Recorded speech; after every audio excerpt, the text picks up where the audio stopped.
From the Detroit Free Press, I'm Robin Chan with today's Voice Briefing. It's Monday, October 16th, 2023. I'm Sue Solaski, Detroit Free Press food writer. Metro Detroit Olga's Kitchens are celebrating bread with a free offer for its customers. Monday is World Bread Day, a day created by the International Union of Bakers and Confectioners to celebrate the simplest and oldest food staple. In Metro Detroit, restaurant chain Olga's Kitchen is marking the event with a free treat. From Monday through Wednesday, Olga's Rewards members can get a free side of its snackers with every order at participating locations. Those who are not Olga's Reward members can sign up on World Bread Day. Olga's is famous for its signature Olga bread, which was created more than 50 years ago by its late founder, Olga Lozan. The snackers introduced in 1989 and are served with spreadable cheese. They are Olga bread cut into triangles and then seasoned. Olga's Kitchen has also introduced a line of Mediterranean flavors, including its snacker seasoning. A 4.8-ounce bottle of the seasoning is available at olgas.com for $9.99. Olga's also sells many of its menu items on goldbelly.com. From breaking news reporter Kylie Martin. Canadian auto workers, represented by Unifor, overwhelmingly voted to ratify a new 3-year labor agreement with General Motors over the weekend. The agreement covers more than 4,300 auto workers at the Oshawa Assembly Plant, St. Catharines Powertrain Plant, and Woodstock Parts Distribution Center in Ontario.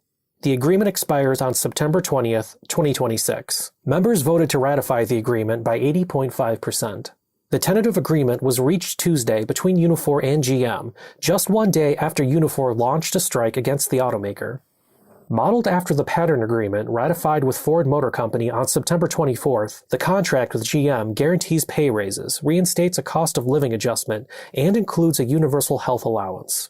The contract's ratification comes more than a month after the UAW, Unifor's U.S. counterpart, launched a strike on September 14th against targeted plants of the Detroit 3 automakers, Ford, GM, and Stellantis.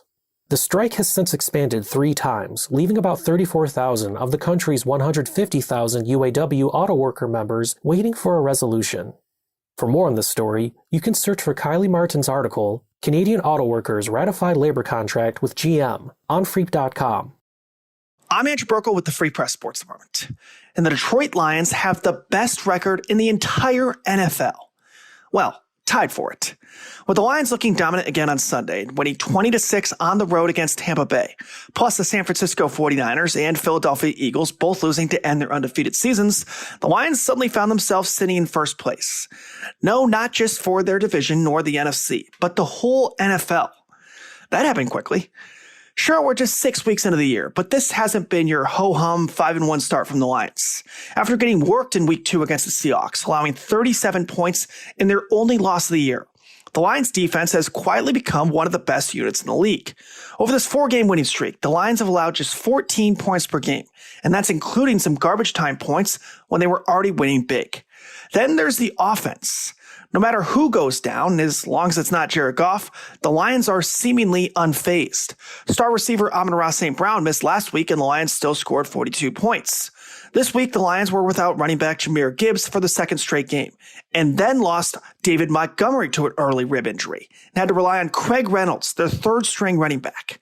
They were completely one-dimensional and managed to only pick up 40 yards on the ground. But Jared Goff responded with a brilliant performance, 30 for 44 with 353 yards passing and some of the most perfectly placed balls you'll see this season. Yes, every team deals with injuries. There are many more I could list just from the Lions. But Sunday was another example of what Lions coach Dan Campbell has been preaching for years now. This team is made for adversity and starting to pay dividends in the win column. Find more from the Detroit Free Press on Freep.com. That's FREEP.com. Thanks for listening, and you'll hear more from us tomorrow.